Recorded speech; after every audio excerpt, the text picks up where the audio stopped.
छात्रों को ये किसने कहा कि तुम गुंडे हो जाओ, प्रधानमंत्री को गालियां दो और कैबिनेट मिनिस्टरों को गालियां दो, सरकार को गालियां दो, पार्लियामेंट को कोसो, सांसदों को कोसो? ये किसने उनको ये कहां से तमीज सिखाई गई उनको? छात्रों का प्रदर्शन है और वहां नारे लग रहे मेरा लिंग मेरी मर्जी।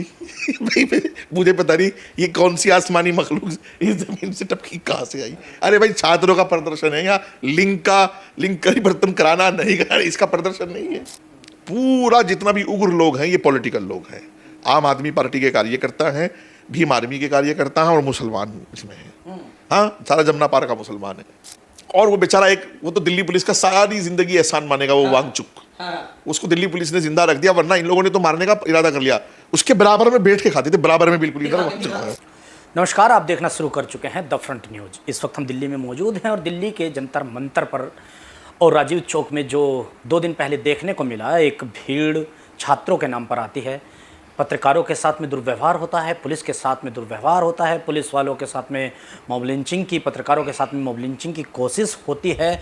दिल्ली को जलाने की बात करते हैं, देश को नेपाल बनाने की बात करते हैं, बांग्लादेश बनाने की बात करते हैं, और छात्रों के नाम पर ये भीड़ संसद भवन को उखाड़ने तक की बात करती है। नीट का पेपर हो चुका है, रिजल्ट आ चुका है, लेकिन उसके बावजूद भी ये मामला पूरा उग्र होता जा रहा है और 2 दिन हो चुके हैं। जंतर मंतर पर अभी तक भी कहीं कोई शांति नहीं दिखाई दे रही है। पूरा उग्र रूप धारण भीड़ ने कर रखा है। इन मुद्दों पर बातचीत करने के लिए हमारे साथ में वजाहत मुफ्ती कासमी जी हैं। हम इनसे बातचीत करेंगे और जानना चाहेंगे कि इसका सही समाधान क्या है और भीड़ ने जो किया क्या वो सही था, पुलिस ने जो किया क्या वो सही था, पत्रकारों के साथ में जो दुर्व्यवहार गोदी मीडिया कह के किया गया है क्या वो सही था। मुफ्ती साहब क्या कहना चाहेंगे, पत्रकारों के साथ में जो दुर्व्यवहार उस भीड़ ने किया है? गोदी मीडिया गो बैक, गोदी मीडिया गो बैक, पहले दिन से नारे लग रहे थे। क्या पत्रकार गोदी मीडिया वाले हैं? कैसे पता लगता है इनको गोदी मीडिया? और एक लड़की को घसीटते हुए ले जाते हैं, किसी पत्रकार को मारते हैं, पीटते हैं, इस पे क्या कहेंगे आप? देखिए, ये कई दिन से, पिछले 20-22 दिनों से धरना प्रदर्शन के नाम पर कुछ जो है अजीब किस्म के लोग जो हैं वो वहाँ बैठे हुए हैं, जो अब छात्र भी नहीं है, जो अब स्टूडेंट नहीं है। और पत्रकारों के साथ मैं देख चुका हूँ, कई पत्रकारों के साथ, महिलाओं के साथ बदतमीजियाँ हुई हैं और बड़ी अजीबोगरीब बदतमीजी हुई है, मारपीट, कपड़े फाड़ना। अब पता नहीं ये कब से ये तय करेंगे कि कौन पत्रकार सही है, कौन गलत है। अच्छा, जो पत्रकार वहाँ तक गया है वो ग्राउंड रिपोर्ट पर कुछ वीडियोस बनाना चाहता है, आपके राय मशवरा लेना चाहता है, आप उसी को वहाँ जलील कर रहे हो। और इसमें खालिस उन छात्रों का कसूर नहीं है, कसूर कुछ उन पत्रकारों का भी है जो ये अफवाह फैलाने में आ गया। अभी आज ही मैंने एक वीडियो देखी, अब मैं नाम लूँगा तो फिर ये फेसबुक वाले और यूट्यूब वाले इस वीडियो को डिलीट करेंगे और दुनिया भर का कानून बताएंगे। एक पत्रकार की वीडियो मैंने देखी आज, लड़कियां ज़्यादातर उसमें बोल रही थी। प्रधानमंत्री के लिए इतनी अभद्र भाषा का इस्तेमाल हुआ, मैं सोच भी नहीं सकता हूँ कि एक छात्र को तो ये सिखाया जाता है कि बड़ों का सम्मान कैसे करना है, छोटों के साथ मोहब्बत कैसे करनी है। छात्रों को ये किसने कहा कि तुम गुंडे हो जाओ, प्रधानमंत्री को गालियां दो और कैबिनेट मिनिस्टरों को गालियां दो, सरकार को गालियां दो, पार्लियामेंट को कोसो, सांसदों को कोसो? ये किसने उनको ये कहां से तमीज सिखाई गई उनको? अच्छा, और बड़े मजे से वो पत्रकार उनका इंटरव्यू ले रहा है, वो इंटरव्यू वायरल है, मैंने देखा है। मुझे शर्म आई कि ये कौन सी, अच्छा उधर तो वो डफली, गांजा फूक के डफली बजाते, आज़ादी ये चाहिए, आज़ादी फलाने से आज़ादी। भाई तुम प्रधानमंत्री को गालियां दे रहे हो, इससे ज़्यादा आज़ादी क्या चाहिए? पत्रकारों को मार रहे हो, इससे ज़्यादा आज़ादी क्या चाहिए? इसका मतलब तुम जो है देश की माँ बहन बेटियों को करना चाहते हो, इसका मतलब तुम देश को लूटना चाहते हो, इसका मतलब तुम जो है देश के धरोहरों को आग लगाना चाहते हो। है, पुलिस को तुम मार रहे हो, फोर्सेस को तुम मार रहे हो, पत्रकारों को तुम पीट रहे हो और सब कुछ करके फिर आज़ादी चाहिए तुमको। भाई ये कौन सी आज़ादी है? भाई किस तरह की आज़ादी? और आज़ादी भी स्कर्ट पहन के लड़के आ रहे हैं, कमाल की बात है। अच्छा, छात्रों का प्रदर्शन है और वहाँ नारे लग रहे मेरा लिंग मेरी मर्जी। भाई मुझे पता नहीं ये कौन सी आसमानी मखलूक इस जमीन से टपकी कहाँ से आई। अरे भाई छात्रों का प्रदर्शन है, या लिंग परिवर्तन कराना नहीं कराना इसका प्रदर्शन नहीं है। छात्रों का प्रदर्शन है। पेपर लीक होने की समस्या वाकई बड़ी समस्या है, सरकार ने उसको फौरन शॉर्ट आउट किया, सब पर कार्रवाई की। जिस पेपर लीक होने के लिए बैठे वो पेपर हो चुका, रिजल्ट आ गया, उसके बावजूद भाई देश में आज़ादी है, फिर भी आप बैठे हैं, पेपर लीक होने के लिए बैठे हैं, वो पेपर हो चुका सब, और फिर आप बैठे और फिर आज़ादी मांग रहे हैं। अब मुझे पता नहीं ये डफली गैंग कहाँ से गांजा फूक करके आता है, धर्म के खिलाफ अधर्म के नारे लगाएगा, देश के खिलाफ नारे लगाएगा, उमर खालिद जैसों को आइडियल मानेगा, कोई जो है वो राम जी की तौहीन सीता का पति कह करके कर रहा है, कोई कुछ कर रहा है, कोई, मुझे यही नहीं समझ आ रहा है कि ये छात्र हैं। छात्र को तो बड़ा सब्र, बड़ा संयम, बड़ा डिसिप्लिन, बड़ा अनुशासित होता है छात्र। छात्र ऐसे कहाँ होता है कि साहब जो, अच्छा चलिए अब मैं जो देख रहा हूँ पूरा जितना भी उग्र लोग हैं ये पॉलिटिकल लोग हैं। आम आदमी पार्टी के कार्यकर्ता हैं, भीम आर्मी के कार्यकर्ता हैं और मुसलमान इसमें हैं। हाँ, सारा जमुना पार का मुसलमान है। कोई पानी लेके आ रहा, कोई दूध लेके आ रहा, कोई जो है चावल लेके आ रहा, वेज बिरयानी लेके आ रहा है, कोई पंखे कर रहा है वहाँ, पंखे जंतर मंतर पे। मैं मुसलमानों से एक अपील करूँगा, आपके बीजेपी से अख्तलाफ हो सकता है, कांग्रेस से भी हो सकता है, आम आदमी भीम आर्मी से भी हो सकता है, आपके अपने पॉलिटिकल मसले हैं, लेकिन देश और राष्ट्र के मामले में मैं 1000 बार लानत भेजूंगा उन लोगों पर जो इस तरह की साजिशों का शिकार होते हैं और जानबूझ करके होते हैं। वो एक ऐसी भीड़ है वहां कि उसको कोई लीड नहीं कर रहा है। उसको लीड कर रहा है कौन? अच्छा, पहले तो वो भीड़ जुटाई गई, किसी को नचा करके, किसी को खड़ा करके, किसी को लिटा कर, किसी को भूखा मार के, किसी को खिला के। अच्छा, वो कितना, वो क्या उसका वो बॉस इनका जो है वो दीप के, वो कितना सीरियस है। वो तो आपने वीडियो देखी होगी कि यार मैं उठ के टूथपेस्ट करने जा रहा हूँ, ये नारे लगाने शुरू कर देते, इस्तीफा दो, मैं उधर से खाने के लिए निकल रहा हूँ, ये इधर। वो कैसे मजाक उड़ा रहा है इन लोगों की। मतलब ये देखिएगा कि एक वो आदमी जिसकी आवाज पर ये आ रहे हैं वो इनको पागल समझ रहा है, मजे ले रहा है। और वो बेचारा एक, वो तो दिल्ली पुलिस का सारी जिंदगी एहसान मानेगा, वो वांगचुक, उसको दिल्ली पुलिस ने जिंदा रख दिया, वरना इन लोगों ने तो मारने का इरादा कर लिया। उसके बराबर में बैठ के खाते थे, बराबर में बिल्कुल, इधर वो बैठा है, लेटा है, वो ऐसे देखता था और ये खाते थे बैठ करके। तो मैंने कहा यार इसका शराब भी इनको नहीं पड़ रहा है, इन पे तो मैंने कहा भाई जो है वो मुकदमा होना चाहिए, डिफर्मेशन का केस चालू हो रहा है। तो बहरहाल बात ये है कि ये छात्र नहीं है, छात्रों का हम सम्मान करते हैं, छात्र हमारे बच्चे हैं, छात्र हमारे प्यारे हैं। और कभी छात्र का मतलब क्या है, जैसे ये इल्ज़ाम लगा रहे हैं कि पुलिस ने मार दिया, मीडिया ने गलत खबरें दिखा दी। मीडिया वालों के बच्चे भी छात्र हैं, पुलिस वालों के बच्चे भी छात्र हैं, जितनी फोर्सेज हैं वो CRP जो भी होंगी वहाँ एजेंसीज होंगी, वो सबके बच्चे भी छात्र हैं।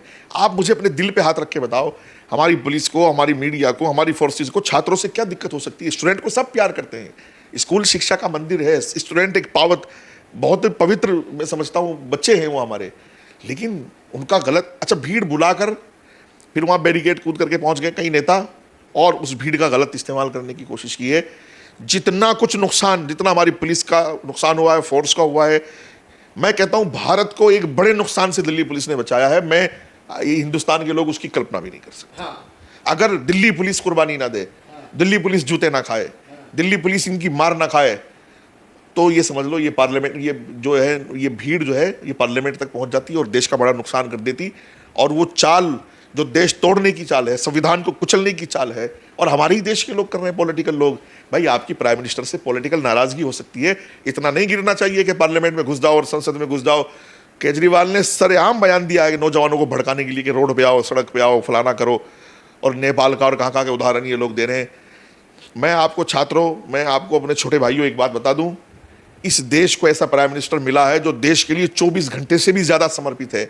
ये वो केजरीवाल है जो अन्ना के आंदोलन के ऊपर पैर रख करके मुख्यमंत्री बना था और पॉलिटिकल पार्टी बनाई थी, और देश के बड़े बड़े करप्शन किए इसने। और आज ही एक पत्रकार का मैं इंटरव्यू देख रहा था कि जब मैं इसका इंटरव्यू लेने गया, ये अनशन पे था वहाँ अन्ना के साथ, तो इसने कहा मैं लेट के इंटरव्यू दूंगा।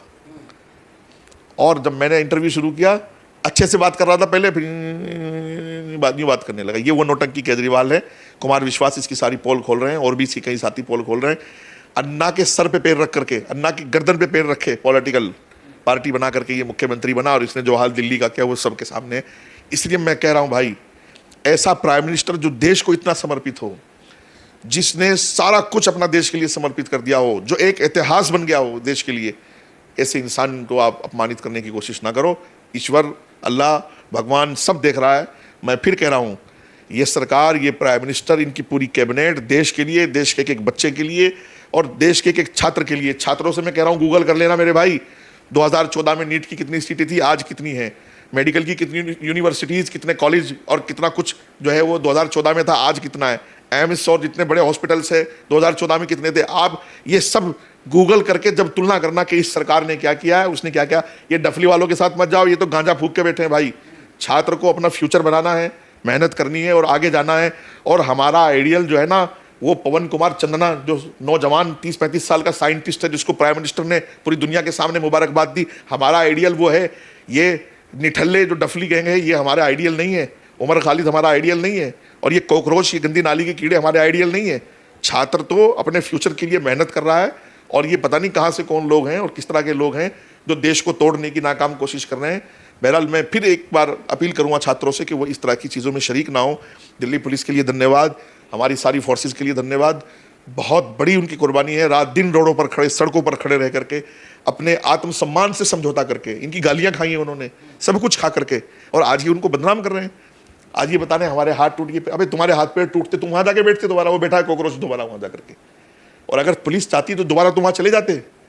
पुलिस तुम्हारे लिए शराफत के साथ कल भी खड़ी थी, आज भी खड़ी है। पुलिस का काम लॉ एंड ऑर्डर को मेंटेन करना है, वो फिर देखो वहां जाकर के बैठ गए हैं। इसलिए पुलिस को बदनाम ना करें, फोर्सेस को बदनाम ना करें। छात्र अपनी बात रखें, सरकार सुनने के लिए बैठी हुई है। ये इस तरह को देश तोड़ आंदोलन ना करें कि इसको फूंक दो, उसको जला दो, ये घटिया बात है। यही मेरी आपसे रिक्वेस्ट है। अच्छा, अगर यही आंदोलन यूपी में होता, यही हरकत यूपी में होती, तो क्या होता? देखिए, छात्रों के नाम पर यूपी हो या दिल्ली हो, छात्रों के नाम पर सभी लोग नरम रहते हैं, लेकिन समझ देश रहा है कि ये छात्र ऐसा नहीं कर सकते। चूंकि छात्र मेरे और आपके बच्चे हैं, हमें छात्रों से ये उम्मीद नहीं है। मैं पॉलिटिकल पार्टियों को शर्म दिलाता हूं कि वो छात्रों को बदनाम ना करें। छात्र एक स्टूडेंट का और देश का एक पवित्र रिश्ता है। स्टूडेंट इस देश का फ्यूचर है। मैं पॉलिटिकल पार्टियों से कहता हूं, अपनी अना के लिए इस देश के फ्यूचर को खराब ना करें। नहीं, जैसे ये लोग जो हैं बैरिकेडिंग कूद के जाते हैं, छात्रों को भड़काते हैं, अगर ये हरकत यूपी में हुई होती तो क्या होता है? यूपी में भी देखो, यहाँ भी वही है। दिल्ली पुलिस को भी मैं रिक्वेस्ट करूंगा कि इनके खिलाफ मुकदमे दे, कानूनी कार्रवाई बैठती है इनके ऊपर वो करे, और यूपी में वही होता। कानूनी कार्रवाई तो बाबा जी बैठे हैं, बाबा जी शायद अच्छे से इलाज कर ही देते। देखिए, वहाँ भी पुलिस को लॉ एंड ऑर्डर मेंटेन करना, यहाँ भी सरकार, वहाँ भी बीजेपी की है, यहाँ भी। और अभी दरअसल चीज़ें ठीक होंगी और दोषियों को भी मेरे ख्याल पुलिस चिन्हित करेगी। और दुनिया ने देखा है, एक रास्ता रुका हुआ है, धारा 163 लागू है, जिसको हम पुराने ज़माने में 144 क्या कहते थे, और वो पुलिस ने परमिशन नहीं दी है आपको। मार्च की वार्च की कोई परमिशन नहीं। जंतर मंतर पे बैठे हो, आप बैठे रहो। ये लोग बैरिकेड, आपने देखा 3-3 मुख्यमंत्री बैरिकेड। अभी देखिए क्या। अब मैं इन छात्रों से पूछता हूँ, जंतर मंतर पे मेरी बात जरूर जाएगी। मेरे बच्चों, इनसे ये भी पूछो, केजरीवाल से, मनीष से, और सबसे ये पूछिए, संजय सिंह से भी पूछिएगा, और चंद्रशेखर रावत से भी पूछिए, ओवैसी से भी पूछिए कि तुम्हारे भी सबके बच्चे हैं, वो बच्चे हैं कहाँ? उनको अगर वाकई हम छात्र हैं और छात्रों से प्यार है और हमें रोड पे लाना चाहते हो, तो केजरीवाल अपने बच्चों को भी लाए ना रोड पर। लाए मनीष भी अपने बच्चों को रोड पर। सारे नेताओं के बच्चे वहाँ जंतर मंतर पे होने चाहिए। किसी का बच्चा नहीं मिलेगा जंतर मंतर पे। कोई ऑक्सफोर्ड में है, कोई कहाँ है, कोई कहाँ है, और तुम रोड पे हो। तो इसलिए भाई थोड़ा सा समझो यार। चंद्रशेखर रावत छतरी लगा के बैठ गए थे संसद में कि लो जी हम बैठ गए, अनशन पे यहीं से शुरू हो गया। तो अच्छी बात है, बैठे रहे, बैठने से कौन मना करता भाई? देश आज़ाद है, वो भी चंद्रशेखर भी आज़ाद है, रावण भी आज़ाद है, देश भी आज़ाद है, बैठे रहो, इसमें कौन सी बात है। तो सरकार को क्या कहेंगे? 1 महीने से प्रोग्राम चल रहा था और सरकार कुछ कर ही नहीं रही। सरकार ने जो काम सरकार के जो काम करने के हैं, सरकार वही करेगी। कौन कहाँ बैठा, ये सरकार का काम नहीं है। सरकार का काम ये था कि पेपर लीक हुआ, किसने किया, उसको उठाओ, जेल भेजो, पेपर दोबारा से कराओ, पूरी पारदर्शिता के साथ कराओ। ये सरकार का काम था, सरकार ने कर दिया। अब कॉकरोच का काम है, नालियों में मक्खियों का काम है, मच्छरों का काम है, सबके अपने अपने काम है। ये बताओ, सरकार का जो काम था वो सरकार ने कर दिया, और इनका कॉकरोचों का जो काम है ये कॉकरोच कर रहे हैं। सरकार कौन कहाँ बैठा है ये थोड़ी। और भाई लोकतंत्र में क्या होता है, सरकार को चुन के भेजा जाता है। सरकार को देश के एक बड़े बड़े अवाम ने, जन सैलाब ने, बड़ी जनता ने चुन के भेजा है। तो ये 2 आदमियों के इस्तीफा मांगने से होगा? अच्छा, संसद में घुसने की कोशिश की जाती है, तो इनमें और अफजल गुरु में फ़र्क क्या है जिन लोगों ने करवाया है? देखो, अफजल गुरु जो था वो आतंकवादी विचारधारा का था, लेकिन रेडिकल से कुछ कम ये भी नहीं है। ये भी उसी कट्टरता के हैं, ये भी उसी कट्टरता के हैं। तो बराबर। तो मैं तो कल से सोच रहा हूँ ये बात कि अफजल गुरु में और इनमें क्या फ़र्क है। अफजल गुरु भी उस पार्लियामेंट को उड़ाना चाहता था, और इनका भी ये था कि पार्लियामेंट, ये भी ये था कि पार्लियामेंट को आग के हवाले कर दो, दंगों के हवाले कर दो, ये कर दो, जैसा और दूसरी जगह होता रहा।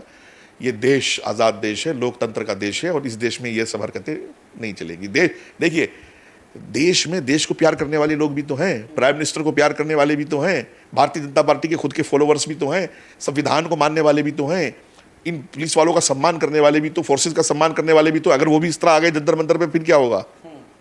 बताओ मुझे, फिर क्या होगा? फिर बजे वाला। हाँ, तो बस वही मैं वो समझाना चाह रहा हूँ मैं कॉकरोचों को।